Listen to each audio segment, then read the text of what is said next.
2023ម្ដងអានេះគេថាចេះល្បឿនដើមរបស់គ្រាប់កាភ្លើងស្មើនឹងប្រមាណដែលធ្វើឲ្យសំណនៅសីតុណ្ហភាព25អង្សាសេហើយល្បឿនដើមដែលសំណនោះវាមានសីតុណ្ហភាពដើម25អង្សាសេបើសិនជាវាកើនឡើងខណៈដែលក្បាលគ្រាប់កាភ្លើងហ្នឹងរលាយអស់តមកគេប្រាប់ថាថាមពលដើមរបស់គ្រាប់កាភ្លើងហ្នឹងត្រូវបានបំលែងទៅជាថាមពលកម្ដៅ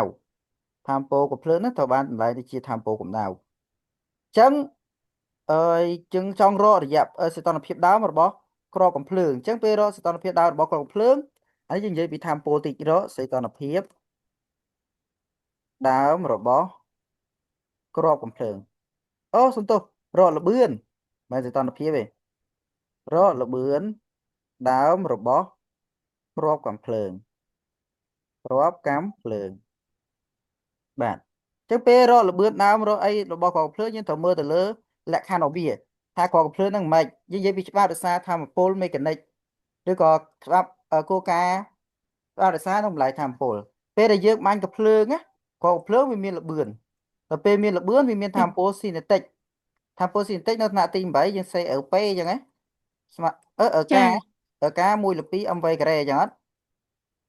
ចាអញ្ចឹងខ្ញុំសុំបដូរបន្តិចខ្ញុំអត់ដាក់ខ្ញុំដាក់ការយកហ្មងការស1លើ2 mv ការ៉េក្រែដល់មកពេលបាញ់ទៅដូចយើងជិះម៉ូតូលឿនចឹងទៅពេលយើងឈប់យើងស្ទាបពងសមាំងម៉ូតូក្តៅមានន័យថាវាបានបំលែងថាមពលទៅជាមិនពងសមាំងស្ទោះជាស្ទាបទៅលើសបកកង់ម៉ូតូវាក្តៅមានន័យថាវាវិលលឿនបកកែបានជាមានកម្ដៅឲ្យមានជាកម្ដៅវិញចឹងមានន័យវាបំលែងថាមពលល្បឿនទៅជាកម្ដៅតែឥឡូវនេះអើយយើងដាក់ចេះក្រកភ្លើងវាបាញ់ចូលទៅវាធ្វើមានការហុចផ្សែងអញ្ចឹងគេថាតាមនេះមួយណាតាមច្បាប់រក្សានិងបំលែងថាមពលអញ្ចឹងច្បាប់រក្សានិងបំលែងថាមពលមានន័យថាថាមពលការបានបំលែងទៅជាថាមពលកម្ដៅគុយការបំលែងទៅជាគុយតែការយើងគឺស្មើនឹង1លើ2 mv ការ៉េការសចា1លើ2 mv ការ៉េអំវេក្រៃវេនេះដាក់ទៅ mv0 ក៏បានដែរ mv0 លើជាការ៉េ mv0 លើជាការ៉េអញ្ចឹងឥឡូវនេះខ្ញុំដាក់សិនថាអឺក្របថាមពលស៊ីនេតិកថាមពលស៊ីនេតិកបំលែងទៅជាថាមពលកម្ដៅទាំងស្រុងថាមពលកម្ដៅទាំងស្រុងចេះដាក់ថាការស្មើនឹងគុយការយើង1លើ2 mv ការ៉េតែគុយយើង mc ដេតាគេអូនគុយ អំ mc សេដតាតៃដេតាទេ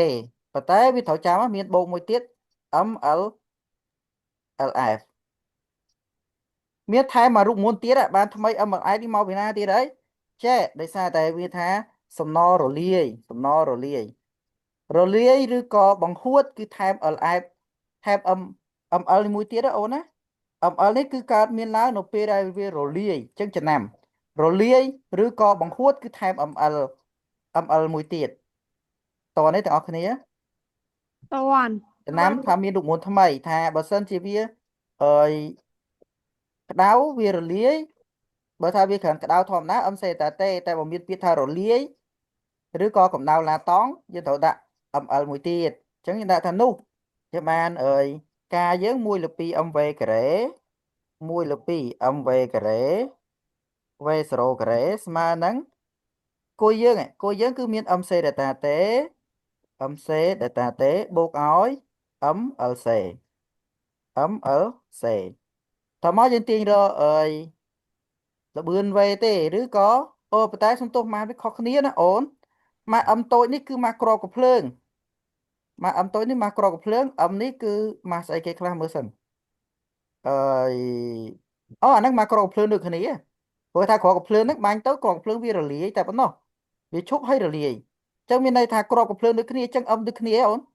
អាចស្រួលកើតទេកើតកើតឬក៏យើងថាចែកអង្សងខាងនឹងអក្សរអឹមចែកអង្សងខាងនឹងអឹមនេះចែកនឹងអឹមអានេះក៏ចែកនឹងអឹមអញ្ចឹងអឹមនេះ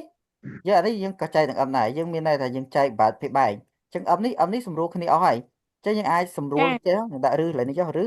យើងអាចសេបានថា1លើ2 v0 ការ៉េ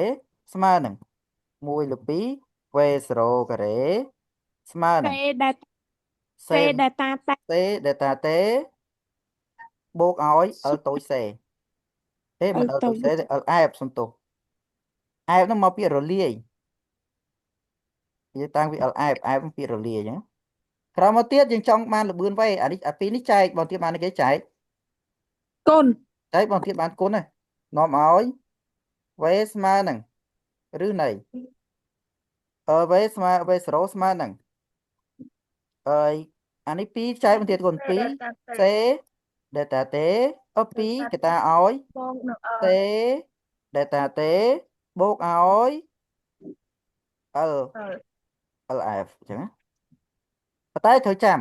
អាវេនេះមានការ៉េអញ្ចឹងអត់ដល់ពេលមានការ៉េបងទៀតពាក់ឬពាក់នេះការ៉េ ពាក់ឬបានបែបហ្នឹងអញ្ចឹងក្បួនវាគឺបែបហ្នឹងតិចទៀតខ្ញុំនឹងដាក់លំហាត់កិច្ចការទេសស្តៀងហ្នឹងឲ្យមើលអញ្ចឹងសេយើងគឺជាកម្ដៅម៉ាស់របស់វាកម្ដៅម៉ាស់របស់សំណម៉ានេះនេះកម្ដៅម៉ាស់វា130 130 សូល ស៊ូលក្នុង1គីឡូក្រាម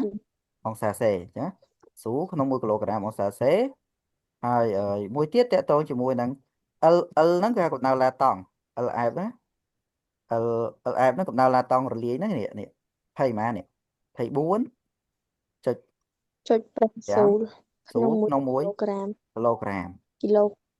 គីឡូក្រាមចាប៉ុន្តែយើងដាច់តែមកស៊ូមនេះទៀតទេយើងអត់រៀនតណាដាច់តែនៅមួយទៀត ចា ចឹងខ្ញុំដាក់លំហាត់នឹងដាក់លំហាត់កិច្ចការទេស2ឲ្យតមកអើយតេមួយបាទអូ data តេមួយទៀត data តេ data តេស្មើប៉ុន្មាន data តេ data តេឃើញទេពី25រហូតវារលាយនៅម៉ានេះ327.3ចេញយក327.3អង្សាសេដក25អញ្ចឹង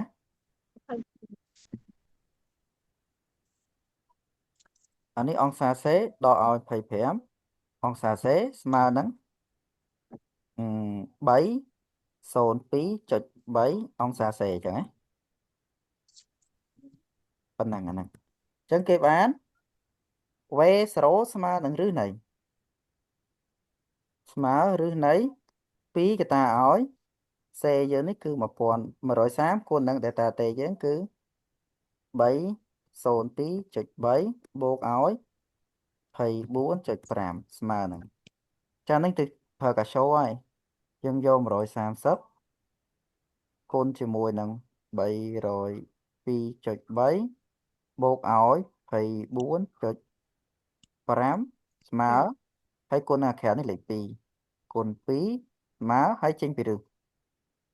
ឃើញ208.44 280.44ម៉ែត្រក្នុងវិនាទីអញ្ចឹងល្បឿនដើររបស់ប្រកបភ្លើងគឺប៉ុណ្ណឹងលឿនណាស់បានបាញ់ទៅមនុស្សស្លាប់បានអត់ដាក់សេវកាយ2023មកហើយយើងកត់នេះចូលមក